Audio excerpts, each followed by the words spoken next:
नमस्कार, मैं तौसीफ रज़ा और आप देख रहे हैं देश टाइम। बिहार की सियासत के अंदर काफ़ी ज़्यादा तोबड़-ताबड़ चल रहा है।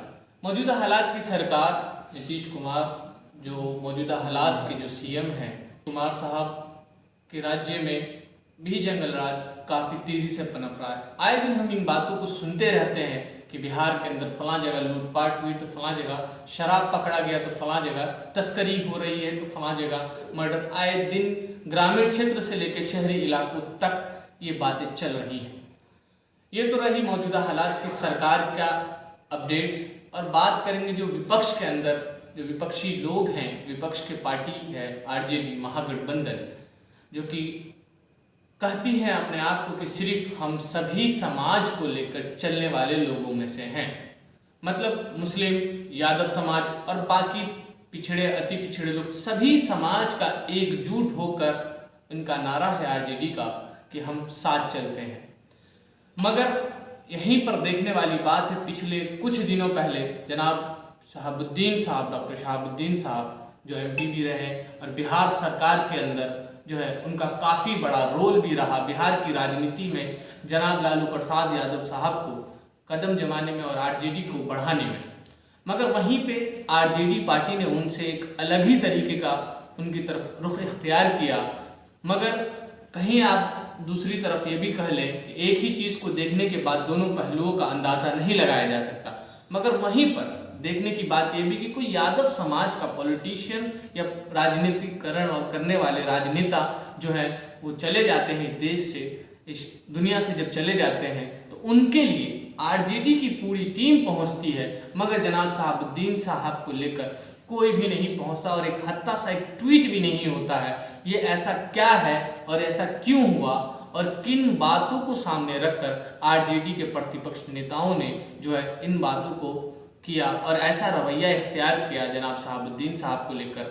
आप इन्हीं सब बातों पर और इन्हीं सभी सवालातों को लेकर आज जो है हम जनाब कामरान आरिफ साहब, जो आरजेडी के युवा नेता हैं और उभरते हुए नए चेहरे भी हैं, आज हम इन्हीं से सवालात पूछेंगे और इन्हीं को टॉर्चर करेंगे कि क्या निकल कर सामने आता है। कामरान आरिफ साहब, सबसे पहले तो मैं आपको अपने चैनल के अंदर इस्तकबाल करता हूँ। जी, आपका और आपके चैनल का और जो देख रहे हैं सभी दर्शकों का, सभी जनता मालिकों का मैं भी शुक्रिया अदा करता हूँ। कामरान आरिफ साहब, आज जो है मैं आज इस इंटरव्यू में आज मेरे बहुत ही तीखे सवाल आपसे होंगे। सबसे पहले तो आपने तो सुन ही लिया कि डॉक्टर शहाबुद्दीन साहब जब इंतकाल किए, सुपुर्दे खाक हो गए, तो उसके बाद भी आरजेडी नेता के आरजेडी पार्टी की तरफ से कोई प्रतिक्रिया सामने नहीं आई काफ़ी दिनों तक। मगर वहीं पर यादव समाज या दूसरे समाज के लोग डेथ कर जाते हैं, दुनिया से चले जाते हैं, तो उनके लिए आरजेडी पूरी टीम लेकर पहुंचती है। इसमें आपको नहीं लगता कि जहां शहाबुद्दीन साहब ने उनका आरजेडी को यहाँ जमाया, बिहार की राजनीति में नया मोड़ पैदा किया, उनके साथ और उनके परिवार वालों के साथ ऐसा रवैया क्यों आखिरकार, बताएं। देखिए, आपका सवाल जायज़ है। ये सवाल हमसे लगातार काफ़ी लोगों ने किया है और हम फ़ोन पर भी काफ़ी लोगों को इसका जवाब दिए हैं और मैं आपके चैनल के माध्यम से मैं आपको और हमारे जो भी श्रोता, जो भी लोग देख पा रहे हैं, उन सभी लोगों को मैं बताना चाहता हूँ कि जब सिवान के मरहूम शहाबुद्दीन साहब, जो पूरे सिवान ही नहीं पूरे बिहार के एक नेता थे और राष्ट्रीय जनता दल के एक अंग थे, उनका इंतकाल हो गया। उनके इंतकाल से हम ही नहीं, राष्ट्रीय जनता दल सहित सभी लोग, सभी वर्ग के लोग, सभी लोग दुखी हैं और मैं उनके इंतकाल पे अल्लाह ताला से कहना चाहता हूँ कि अल्लाह उन्हें जन्नत दे। रही बात उनके मिट्टी में, जनाजे में शामिल होना नहीं होना, इन बातों पर मैं आपको बताता चलूँ कि जब दिल्ली में उनका देहांत हुआ था, उस टाइम थोड़ी सी भूल हुई राष्ट्रीय जनता दल से या हमारे नेता से, नहीं जा पाए या कुछ कारण रहा हो, जो भी हो, लेकिन उसके फौरन बाद लालू जी के बड़े बेटा और हम लोगों के नेता पूर्व स्वास्थ्य मंत्री तेज प्रताप जी फौरन सिवान गए, जाकर के वहाँ मिले ओसामा भाई से और उन्होंने ओसामा भाई के साथ एक काफ़ी अच्छा टाइम एक्सपेंड किया और फिर उसके बाद रीतलाल यादव विधायक हैं, वो भी गए। उसके बाद आपको हमारे युवा विंग के हमारे प्रदेश अध्यक्ष कारी शोएब साहब गए, इसराइल मंसूरी साहब काटी विधायक गए, बाजपट्टी विधायक मुकेश जी गए, सभी लोग गए। लेकिन थोड़ी सी भूल दिल्ली में हुई है, इसको मैं स्वीकार करता हूँ। अच्छा, तो मतलब ये कि वहाँ पे भूल हुई, मगर कामरान साहब वहीं पे जब यादव समाज या अन्य समाज, यहाँ पे जो आम जनता है, आम नागरिक है और जो बड़े बड़े रणनीतिकार है, उनका भी ये इल्जाम है कि आखिर ऐसा क्या मामला है कि उनके में देरी और इनके में जल्दी। देखिए, ऐसा कोई बात नहीं है कि उनके में देरी किया गया है। हाँ, ये बात है कि दिल्ली में जो नहीं वहाँ पर लोग पहुँच पाए, तो इसके लिए सभी लोगों में थोड़ी सी नाराज़गी है, उन्हें मैं स्वीकार करता हूँ। और रही बात कि दूसरे जगह पहुँचने की, तो वो मामला जो भी था लगभग बिहार का था, तो इसलिए लोग जल्दी जा पाए। वो दिल्ली का था, हो सकता है कुछ टेक्निकल रहा हो, या फिर उस टाइम में लालू जी की तबीयत भी खराब थी, उसको लेकर के भी कुछ दिक्कतें सामने आई होगी, लेकिन वहाँ पे भूल हुई। मगर कामरान साहब, अगर तेजस्वी यादव जी चाहते तो उनकी डेड बॉडी को कुछ भी करके, लड़ झगड़ के, कुछ भी करके सिवान जरूर लाया जाता। वो सिवान, वो बिहार जहाँ पर उन्होंने अपनी राजनीतिक करियर को शुरू किया।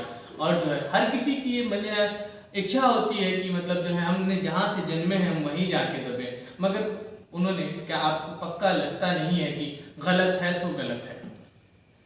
देखिए, मरहूम शहाबुद्दीन साहब को लोग कहते हैं कि ये थे वो थे। मेरा मानना है कि मरहूम शहाबुद्दीन साहब एक बेस्ट एमपी थे। जहाँ तक मेरे नॉलेज में है, मैं दिल्ली में जब स्टडी कर रहा था, उस टाइम में मुझे किसी प्रोफेसर ने बताया था और मैंने उसे सर्च भी किया, वो बात सही भी है कि अटल जी की गवर्नमेंट में बेस्ट सांसद का पुरस्कार माननीय मरहूम शहाबुद्दीन साहब को मिला। अगर शहाबुद्दीन साहब गलत होते तो बीजेपी की सरकार में अटल जी उन्हें बेस्ट सांसद का पुरस्कार नहीं देते। तो शहाबुद्दीन साहब एक अच्छे इंसान थे, नेकदिल इंसान थे और पार्टी के एक अंग थे। और आने वाले टाइम में मुझे उम्मीद है कि उसामा भाई भी शहाबुद्दीन साहब की तरह नक्शे कदम पर चलेंगे। हाँ, थोड़ी सी परिवार में कभी कभार होता है, समस्याएं आती हैं, उन्हें वक्त रहते सॉल्व कर लेना चाहिए। अच्छा, चलिए कामरान आरिफ साहब, ये तो बात रही कि डॉक्टर शहाबुद्दीन साहब के ऊपर थी। और बाकी दूसरी बात मैं आपसे ये भी जानना चाहूँगा कि बिहार के अंदर आपकी जो पार्टी है वो काफ़ी बड़ा विपक्ष का रोल अदा कर रही है, मगर यहाँ पर बिहार के अंदर वह भी जंगल राज था, अब भी जंगल राज है। इस पॉइंट पर आपका क्या कहना है, बताइए। देखिए, ऐसा नहीं है कि पहले जंगल राज था। लालू जी के ज़माने में ऐसा कोई बात नहीं है, लोग कह करके बदनाम कर दिए। अगर किसी भी इंसान को आप लगातार कहेंगे कि ये गलत है, तो होता क्या है कि लोगों के माइंड में मेंटलिटी सेट हो जाता है कि हो सकता है गलत है। लालू जी के ज़माने में ऐसी कोई बात नहीं है कि जंगल राज था। आप अभी और उस टाइम का डाटा दोनों मैच करके देखेंगे तो उस टाइम का जो पॉपुलेशन था और अभी का जो पॉपुलेशन है, दोनों के हिसाब से आप अपहरण हो, किडनैपिंग हो, क्राइम हो, चोरी हो, डकैती हो, सारे का डाटा आप मिला करके देख लेंगे, आपको उससे 2 गुना नहीं 4 गुना मिलेगा।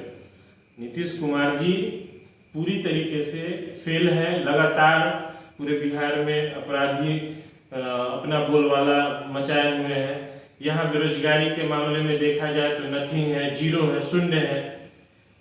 सारे बेरोजगार भटक रहे इधर से उधर, और क्राइम हो, अपहरण हो, महंगाई हो, सारा चीज अनियंत्रित है बिहार में। अच्छा कामरान आरिफ साहब, यहीं पे ये बात है, मगर आरजेडी के नेता जनाब तेजस्वी यादव साहब ने अभी हाल ही में कुछ दिन पहले बयान दिया कि हम बहुत ही जल्द अपनी सरकार को बिहार के अंदर खड़ा करेंगे। इसका क्या मामला है? देखिए, तेजस्वी जी ने बोला है कि हम बोले हैं कि बहुत ही जल्द हम सरकार बनाएंगे। तो आपको मैं बताता चलूं कि बिहार में जो भाजपा और जेडीयू की सरकार है, ये दोनों सरकार दोनों पार्टियां मिलाकर के चला रही है, लेकिन कहीं ना कहीं आपस में इन लोगों की नाराजगी भी है मंत्रालय को लेकर के। आपने कुछ ही दिन पहले बिहार सरकार के मंत्री का इस्तीफा भी देखा होगा, क्योंकि बिहार में अफसरशाही है। कहीं भी आप, ये नहीं कि आरजेडी के लोग, भाजपा के लोग या जेडीयू के लोग भी अगर फोन करेंगे किसी पदाधिकारी को, तो पदाधिकारी सुनते नहीं है। सुनते उन्हीं का है जो नीतीश कुमार के 2-4 खास मंत्री हैं, जो 2-4 खास लोग हैं, उन्हीं की बात सुनी जाती है, उन्हीं का काम होता है।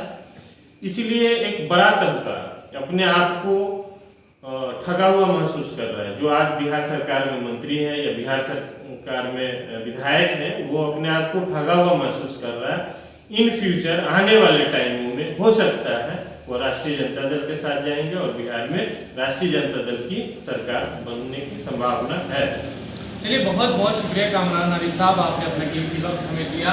और अब कामरान आरिफ साहब का जो टॉर्चर था, जो हमने इनको तीखे सवालों के साथ जो इनके ऊपर हमने टॉर्चरों का इल्ज़ाम लगाया और लगाया, इन्होंने काफ़ी अच्छे से डिफेंड किया। डिफेंड करने के बाद काफ़ी बातों को सामने रखा। और आप देखते रहिए देश टाइम। नमस्कार।